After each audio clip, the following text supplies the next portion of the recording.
जनकपुरी में राम और लक्ष्मण दिल रामायण कहानी दिल विश्वामित्र के साथ दोनों राजकुमार मिथिला के लिए चल दिए। सिद्धाश्रम के अनेक अन्य ऋषि भी साथ में थे। विश्वामित्र तरह तरह की पौराणिक कथाएं सुनाते जाते।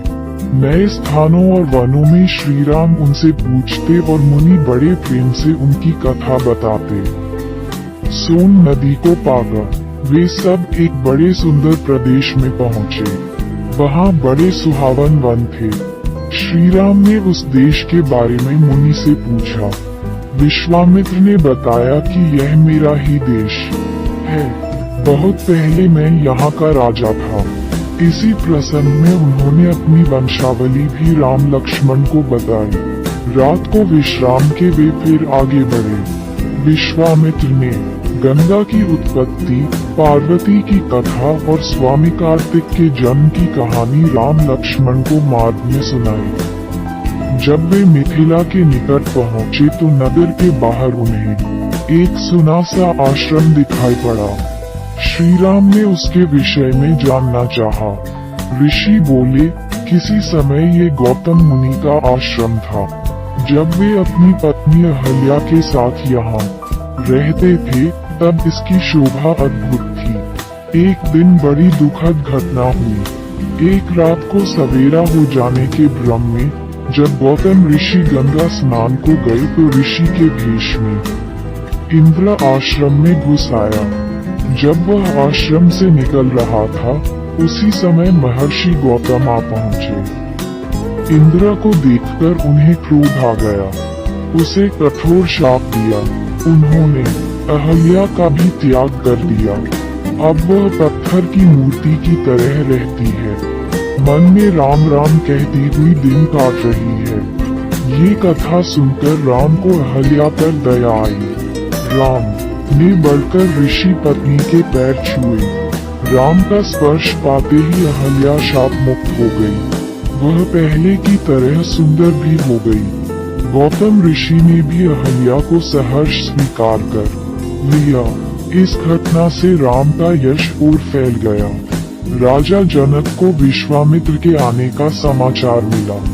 वे शतानंद तथा अन्य ऋषियों को लेकर स्वागत करने के लिए नगर के बाहर आए। आते ही उन्होंने मुनि को अंदर के साथ प्रणाम किया और कुशल समाचार पूछा।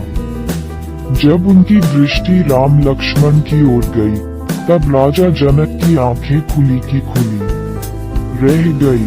उन्होंने विश्वामित्र जी से पूछा, ये सुंदर बालक कौन है? किसी राजकुल के भूषण है अथवा साक्षात भगवान ही है? मेरा सहज विरागी मन भी इन्हें देखकर इनकी ओर खींचा चला जा रहा है।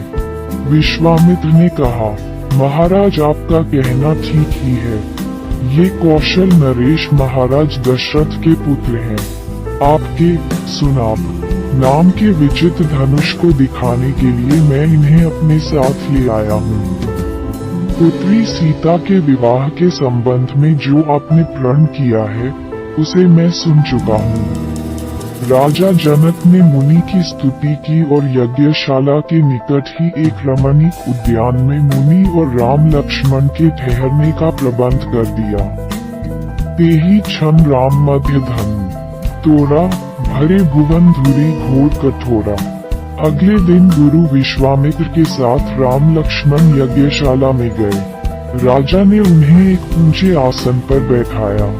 विश्वामित्र ऋषि ने जब फिर धनुष की बात छेड़ी तब जनक ने सेवकों को बुलाकर धनुष ले आने की आज्ञा दी। ये धनुष लोहे के 8 पहियों वाले एक बड़े संदृक में रखा था। उसे खींचकर जब सेवक ले आए तब राजा जनक बोले, मुनिवर, ये शंकर जी का धनुष है। देवताओं ने हमारे एक पूर्वज देवरात को इसे दिया था। इस भारी धनुष को कोई नहीं उठा सका। प्रत्यंचा चढ़ाना तो दूर की बात है। मेरे प्रण को सुनकर अनेक राजा और देव दानव आए और लज्जित होकर चले गए। गुरु का संकेत पाकर श्री राम ने धनुष सहज ही उठा लिया और ज्यों ही प्रत्यंचा चढ़ाकर उसे खींचना चाहा कि वह बीच से टूटकर 2 टुकड़े हो गया। वज्रपात जैसा भयंकर शब्द हुआ और पृथ्वी कांपने लगी। धनुष टूटते ही राजा जनक के हर्ष का ठिकाना न रहा। राम के सौंदर्य और बलविक्रम को देखकर वे बोले, मुनिवर, आपकी कृपा से मुझे अपनी प्यारी बेटी के लिए मनचाहा वर मिल गया। अगर आपकी अनुमति मिल जाए तो मैं महाराज दशरथ के पास संदेश भेजकर बारात ले आने का निमंत्रण भेज दूं।